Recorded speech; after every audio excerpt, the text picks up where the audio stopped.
अस्सलाम वालेकुम students, this is doctor Arkham और उम्मीद है आप लोग खैरियत से होंगे और बहुत ही हम करीब हैं अपने स्पेसिफिक टेस्ट के लिए। और रही बात किसकी कि आपकी प्रिपरेशन की, तो इंशाल्लाह ताला आपकी प्रिपरेशन अच्छी हो रही होगी और अल्लाह ताला आप लोगों को कामयाब करे। बस बात यह है कि बच्चों दिल लगा के पढ़ना है और चीज़ों को लेके चलना है, जहाँ जहाँ से जैसे जैसे हो सकती है आपसे वो आपने करना है, ठीक है ना। आज हम एक नया चैप्टर स्टार्ट कर रहे हैं और वो फर्स्ट है बायोलॉजी का, एक अच्छा खासा बड़ा चैप्टर है। वो जो चैप्टर है बच्चों दैट इज़ किंगडम एनिमेलिया। ये इसको एक दफ़ा देख लेते हैं। ये हमारे पास कहला रहा है क्या, that is called kingdom animalia,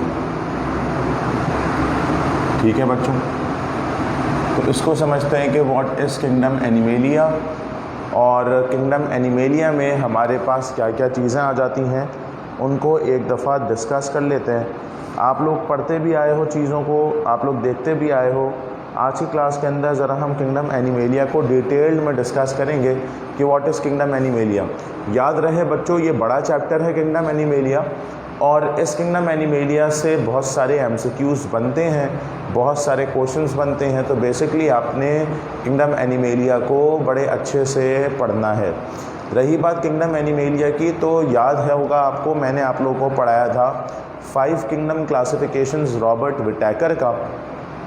और जब हमने 5 किंगडम क्लासिफिकेशंस पढ़ी रॉबर्ट विटैकर की, तो उसके अंदर हमारी बुक के अंदर यानी इंटरमीडिएट की बुक के अंदर, सिंध बुक बोर्ड के अंदर जो बायोलॉजी की बुक है आपकी, उसके अंदर चैप्टर नंबर 5 जो दिया हुआ है वो है वैरायटी ऑफ लाइफ। उसके बाद 6 जो है वो किंगडम प्रोकैरियोट था, जिसके अंदर आपने बैक्टीरिया पढ़ा था।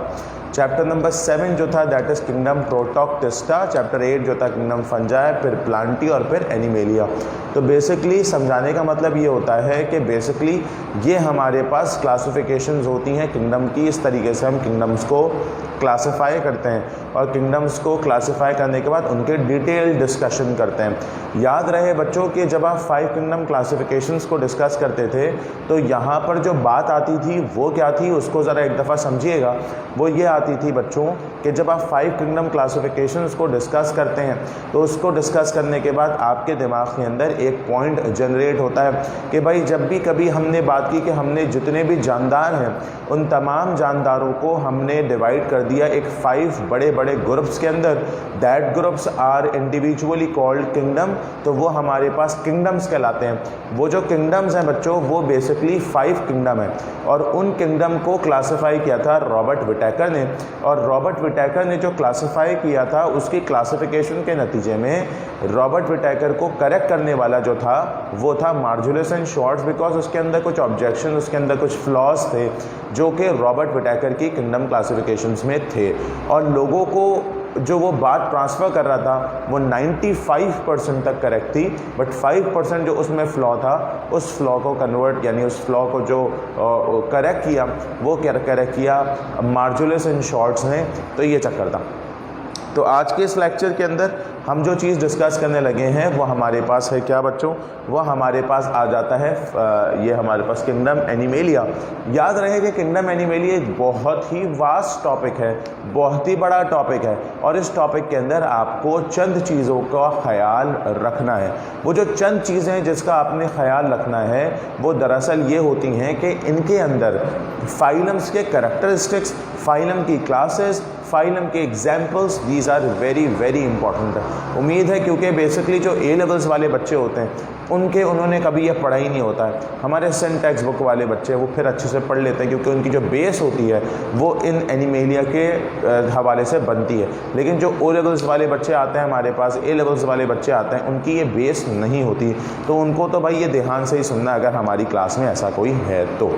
अब बात यह है बच्चों कि हमने यहाँ पर बात कर ली कि किंगडम क्लासिफिकेशन के बाद हम किंगडम एनिमेलिया को डिस्कस करें। बेसिकली आपको ये बात पता होनी चाहिए कि what is kingdom animalia, what is animal kingdom, what is the definition of animal.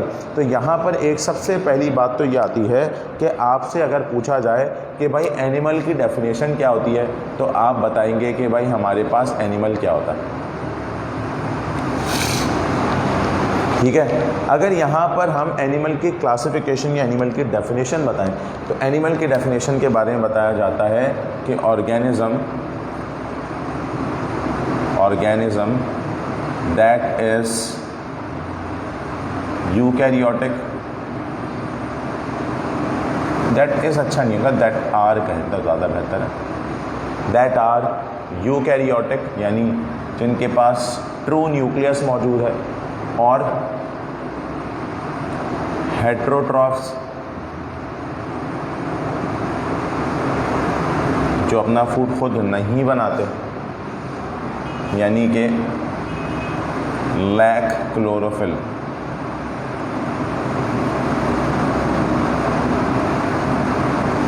ठीक है। और क्या बात बोली जाती है, एंड दे डोंट हैव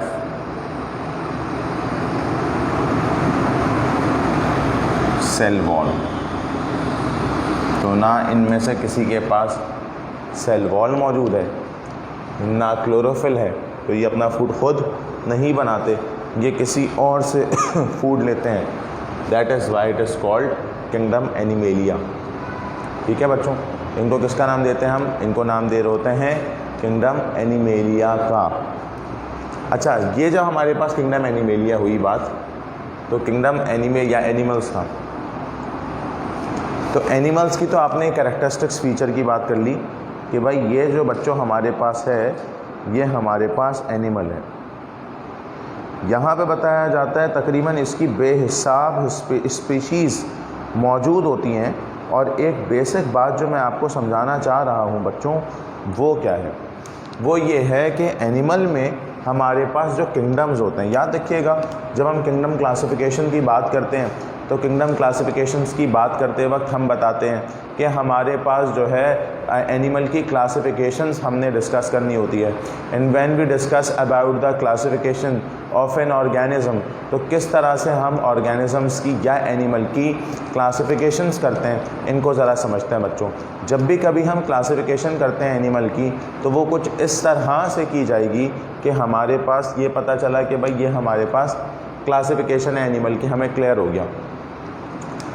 इस एनिमल की क्लासिफिकेशन के हवाले से एक बेसिक बात कहता हूँ आपको, या किंगडम की क्लासिफिकेशन के हवाले से आप लोग पढ़ते आते हैं कि किंगडम कन्वर्ट होता है फाइलम में, फाइलम कन्वर्ट होता है क्लास में, क्लास कन्वर्ट होती है ऑर्डर में, सही है। फिर हमारे पास आ जाती है फैमिली, फिर हमारे पास आ जाती है जीनस, और फिर आती है हमारे पास स्पीशी। तो basically these are the 5 kingdom classifications जो हमने डिस्कस करनी होती है। यहाँ बताया जाता है कि जब हम 5 किंगडम क्लासिफिकेशन की बात करते हैं तो कहा जाता है वो एनिमल जो कि यूकैरियोटिक होता है, हेट्रोट्रॉफ्स होता है। हेट्रोट्रॉफ्स का मतलब होता है जिनके पास न्यूक्लियस जो जिनके पास क्लोरोफिल नहीं होता, दैट लैक्स द क्लोरोफिल। तो बेसिकली बच्चों हम इस एनिमल किंगडम को डिवाइड करते हैं किसमें बच्चों? फाइलम्स के अंदर। अगर हम बात करते हैं कि इसमें कितने फाइलम्स होते हैं इस एनिमल किंगडम के अंदर, तो बताया जाता है कि टोटल जो फाइलम होते हैं वो बताया जाता है कि 33 फाइलम होते हैं। 33 फाइलम होते हैं, ठीक है। इस 33 फाइलम्स में हम यहाँ पर, मैं अपने तौर पर इसको ऐसे डिवाइड करता हूँ 2 पोर्शन में। एक आता है that is called the major phylum, ठीक है, और एक आ जाता है that is called the minor phylum.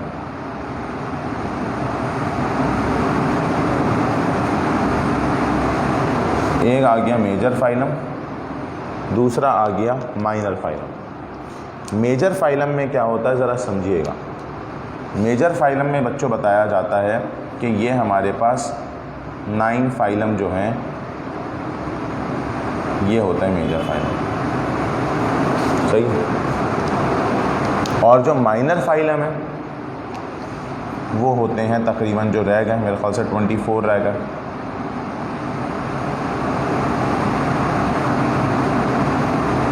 इस तरीके से होता है, ठीक है। अच्छा बच्चों, एक चीज़ मैं आपको बताता चलूँ कि जब आपने ये बताया कि ये मेजर फाइलम, ये minor phylum, major phylum 9 phylum है, माइनर फाइलम जो है वो 24 फाइलम्स हमारे पास जो है वो माइनर फाइलम्स के आ जाते हैं। तो इसी हवाले से एक पॉइंट मैं आपके सामने रख रहा हूँ, वो क्या होता है? वो होता है ये बहुत सारे जो ऑर्गेनिजम्स होते हैं जब वो डेवलप होते हैं तो किस तरह से होते हैं, इनको आप ऐसे कहते हैं, that is called level of organization. Level of organisation,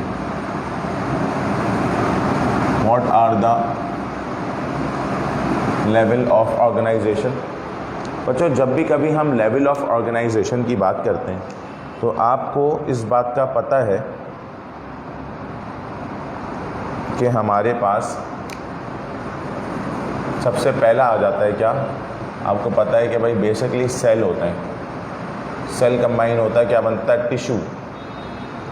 tissue combine होता है तो बनता है बच्चों ऑर्गन, ऑर्गन कंबाइन होता है तो बनता है सिस्टम, और सिस्टम कंबाइन होता है तो बनता है ऑर्गेनिज्म। सही है ना, ये हमारे पास होता है। सेल कंबाइन होता है तो बनता है टिश्यू, टिश्यू कंबाइन होता है तो बनता है ऑर्गन, ऑर्गन कंबाइन होता है तो सिस्टम, और सिस्टम कंबाइन होता है तो बन जाता है ऑर्गेनिज्म। इसी हवाले से हमने जो एनिमल्स हैं बच्चों इनको डिवाइड किया। जो एनिमल्स होते हैं बच्चों इनको डिवाइड किया होता है। मैं आपको इसीलिए पहले ये समझा दे रहा हूँ ताकि ये जो टर्म्स होंगी आपको अच्छे से समझ में आ जाएंगी, तो आपका बहुत अच्छे से पेपर समझ में आ जाएगा, या चीज़ें आपको क्लियर हो जाएंगी। लेकिन अगर ये टर्म समझ नहीं आएंगी तो ये आपके लिए बहुत मसले मसाइल क्रिएट करेंगी। तो आपने कहा कि बच्चों जो एनिमल्स होते हैं ये एनिमल्स बेसिकली हमारे पास दो तरह के होते हैं। सही है, एक होता है दैट इज़ कॉल्ड पैराज़ोआ, एक आता है क्या, पैराज़ोआ, एक आता है यूमेटाज़ोआ। तो हमने इस तरीके से इनको डिवाइड कर दिया। First is called the parazoa and second is called the eumetazoa. जब भी कभी पैराज़ोआ की बात करते हैं, व्हाट आर पैराज़ोआ, पैराज़ोआ की डेफिनेशन में बताया जाता है कि वो organism that lacks tissue organization,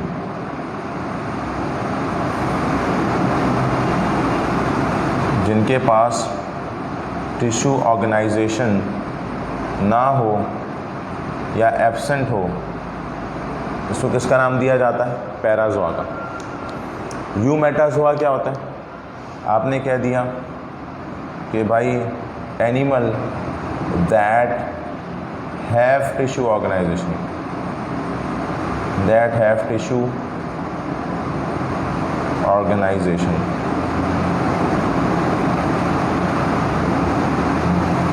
that have tissue organization is called यूमेटाज़ोआ। तो एक हो गया पैराज़ोआ, एक हो गया यूमेटाज़ोआ, कि वो ऑर्गेनिज्म जिसके अंदर टिश्यू ऑर्गेनाइजेशन एब्सेंट होती है, दैट इज़ कॉल्ड द पैराज़ोआ। यूमेटाज़ोआ जिसके अंदर टिश्यू ऑर्गेनाइजेशन होती है। इसका मतलब क्या है, इसका मतलब ये है बच्चों कि जिस ऑर्गेनिज्म के अंदर सेल जो है वो आगे जाके कन्वर्ट हो जाता है किसमें, टिश्यूज़ में, इस तरह के ऑर्गेनिज्म कहलाते हैं यूमेटाज़ोआ। जिस ऑर्गेनिज्म में सिर्फ और सिर्फ, ये ऑर्गेनिज्म क्यों कह रहा हूँ, एनिमल कह दूँ, कि जिसमें सेलुलर ऑर्गेनाइजेशन होती है, दैट इज़ कॉल्ड पैराज़ोआ। या इसमें हमने कह दिया कि यहाँ पर सिर्फ और सिर्फ सेल्स मौजूद होते हैं जो कि फंक्शन परफॉर्म करा रहे होते हैं। They only contain the cells that help in performing different functions. ठीक है ना, उनको हम कहते हैं पैराज़ोआ या पैराज़ोआ कहते हैं बेसिकली। याद रखिएगा कि इसके अंदर सिर्फ और सिर्फ एक फाइलम आता है, ओनली वन फाइलम जो हमारे पास आता है। उस फाइलम का नाम क्या है बच्चों, उस फाइलम का नाम है फाइलम पॉरीफेरा, पॉरीफेरा। तो याद रखिएगा हमने तो सिर्फ इन फाइलम्स को डिस्कस करना है जो मेजर फाइलम है, माइनर को हमने डिस्कस नहीं करना इस क्लासेस के अंदर, ना आपकी बुक में दिया हुआ है। अच्छा, तो हमने ये डिस्कस करना था कि ये फाइलम पॉरीफेरा जो आ गया ये एक पैराज़ोआ है जिसके अंदर सेलुलर ऑर्गेनाइजेशन एब्सेंट होती है, यानी टिश्यू ऑर्गेनाइजेशन एब्सेंट होती है, सिर्फ और सिर्फ सेल्स मौजूद होते हैं। और इसके अंदर रिमेनिंग 8 फाइलम, ये तमाम इसमें आ जाते हैं, ठीक है ना, ये तमाम इसमें आ जाता है यूमेटाजोआ के अंदर। तो बेसिकली ये हमारे पास एक हो गया पैराजोआ, एक क्या हो गया, दैट इज़ कॉल्ड यूमेटाजोआ। तो यू का मतलब होता है बायोलॉजी में ट्रू, सही है ना बच्चों, यू का मतलब क्या होता है, ट्रू। तो यहाँ पर ट्रू मेटाजोआस जो होते हैं, मेटाजोआस बेसिकली एनिमल्स को कहा जा रहा है कि वो एनिमल जिनके पास ट्रू मेटाजोआ मौजूद है या ट्रू कैविटी मौजूद है या ट्रू कैविटी तो नहीं है, true structures, they are true animals, तो ये हमारे पास कहलाया जाता है यू मेटाजोआ। अब उसके बाद फिर क्या बातें बताई जाती हैं ज़रा समझिएगा। एक पैराजोआ हो गया, एक हो गया यूमेटाजोआ।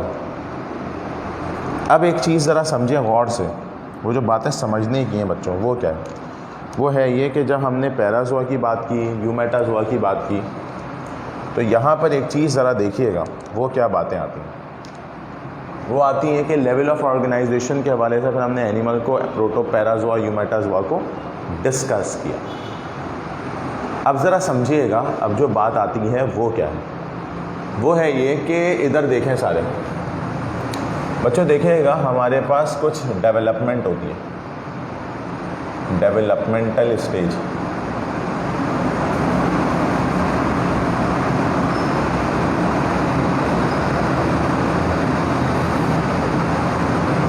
ठीक है, ये डेवलपमेंटल स्टेजेस।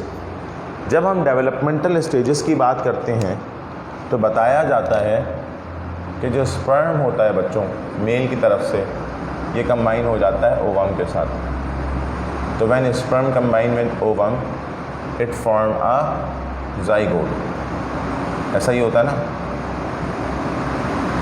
ये बन गया ज़ाइगोट।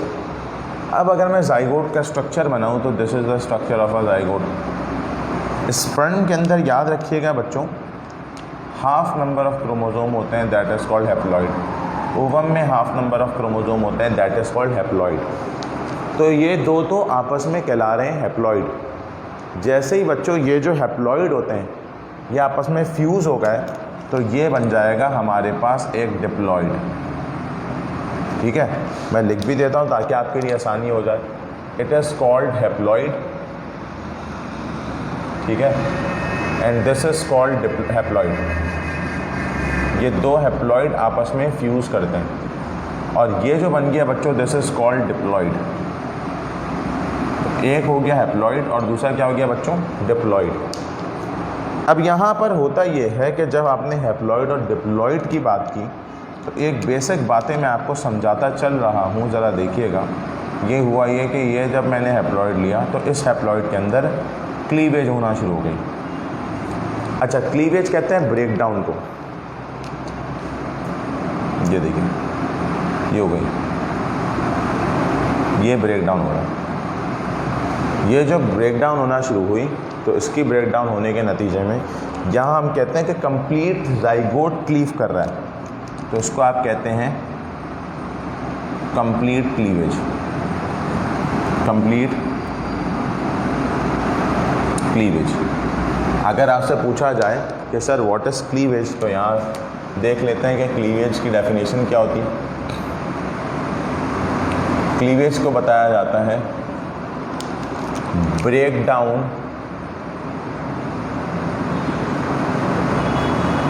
ऑफ ज़ाइगोट इनटू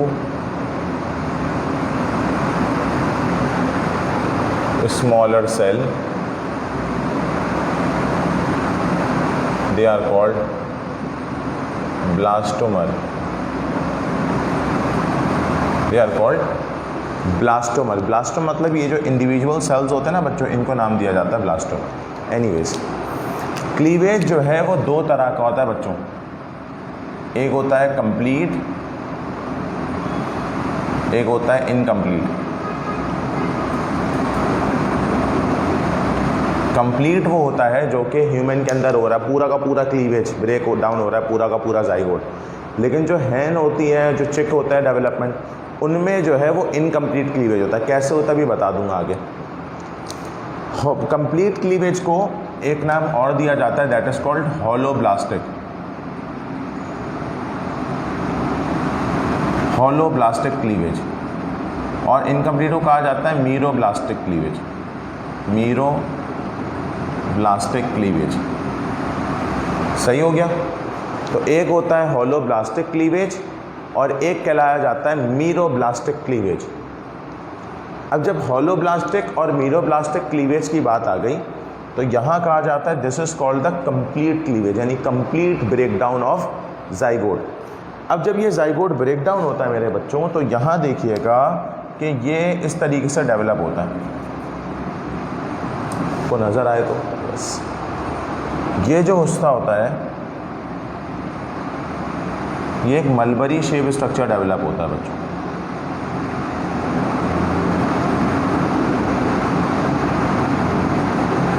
ये मैं पहले ही बता चुका था आपको, या अभी दोबारा देख लीजिए, मसला नहीं है। This is called morula. Morula एक ऐसा होता है जिसमें 16 सेल स्टेजेस होती हैं, सही है। तो याद रखिएगा कि this is called morula.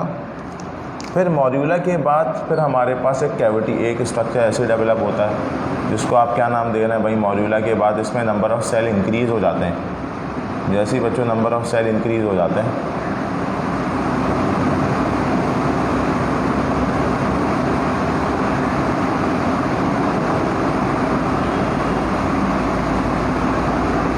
This is called blastula, ठीक है ना। This is called blastula. अच्छा, ये तो हो गया बच्चों ब्लास्टुला। इस ब्लास्टुला के अंदर एक कैविटी बनती है, that is called the blastocoel cavity. ये देखिए, ये बनी कैविटी, ठीक है ना। ये कैविटी मैं अलग करके आपको दिखा देता हूँ ताकि आपको आइडिया हो जाए। ये देखिए, दिस इज अ कैविटी। ये कैविटी कहलाती है ब्लास्टोसील, COEL, ब्लास्टोसील कैविटी। और ब्लास्टोसील कैविटी की जो ओपनिंग होती है ना, दैट इज कॉल्ड ब्लास्टोपोर। सही है बच्चों, दैट इज कॉल्ड ब्लास्टोपोर। और ये जो ऊपर वाले सेल्स होते हैं that is called the epiblast, और जो लोअर वाले सेल्स होते हैं दैट इज कॉल्ड हाइपोब्लास्ट।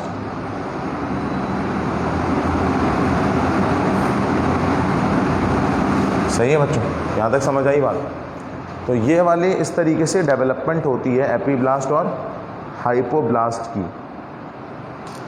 एक चीज़ ज़रा समझिएगा कि बस थोड़ा सी बात बता के आगे बढ़ रहा हूँ, वो ये है कि जब ये एपीब्लास्ट हाइपोब्लास्ट हो गए ना, फिर एक स्टेज आती है that is called gastrula. First year की बुक में ये चीज़ें हैं इसलिए मैंने ये बात बता दी आपको, ये डिटेल में नहीं है। सेकेंड ईयर में ज़्यादा डिटेल में है, तो आपने बस अभी इसको बेसिक समझ लेना है। ये है कि ये हमारे पास ऊपर के सेल अलग हो जाते हैं,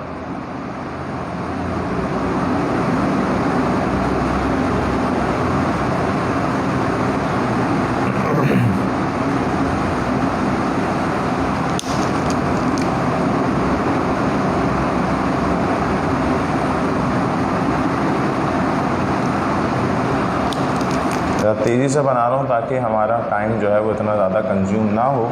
बेसिक उसकी वजह ये है बच्चों कि ये हमारे पास इम्पॉर्टेंट टॉपिक है, इसलिए मैं एक दफ़ा बता रहा हूँ। 3 सेल बन जाते हैं, यानी जो एपीब्लास्ट के सेल हैं वो कन्वर्ट हो जाते हैं किसके अंदर बच्चों, that will convert into ectoderm. कैसे होता है ये अभी फर्स्ट ईयर की बुक में आपको इतना ही नहीं बताना। ये है that is called mesoderm, black वाले, ठीक है ना। और ये जो होते हैं दैट इज़ कॉल्ड एंडोडर्म,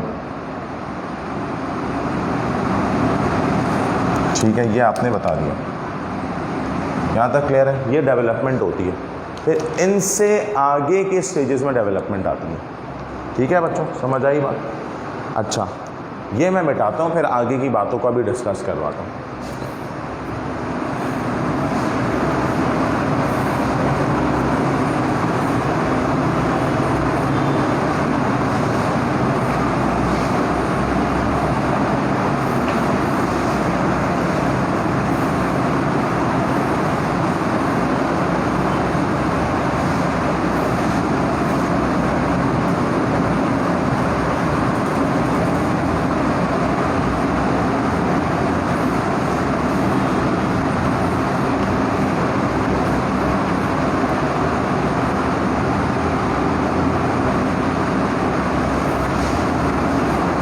अच्छा बच्चों, देखिएगा कि जब हम इस तमाम बातों को डिस्कस कर रहे हैं और समझ रहे हैं कि ये ब्लास्टोला है, ये ब्लास्टोसिल कैविटी है और ये सब, तो ना एक चीज़ और आती है, वो क्या है उसको ज़्यादा समझते हैं। बल्कि बच्चों मैं नेक्स्ट वीडियो के अंदर इसको करता हूँ। वीडियो बहुत बड़ी हो जाएगी तो फिर को अपलोड होने में थोड़ी सी प्रॉब्लम करती है, तो मैं फिर नेक्स्ट वीडियो में अभी आपको बता रहा हूँ, ठीक है।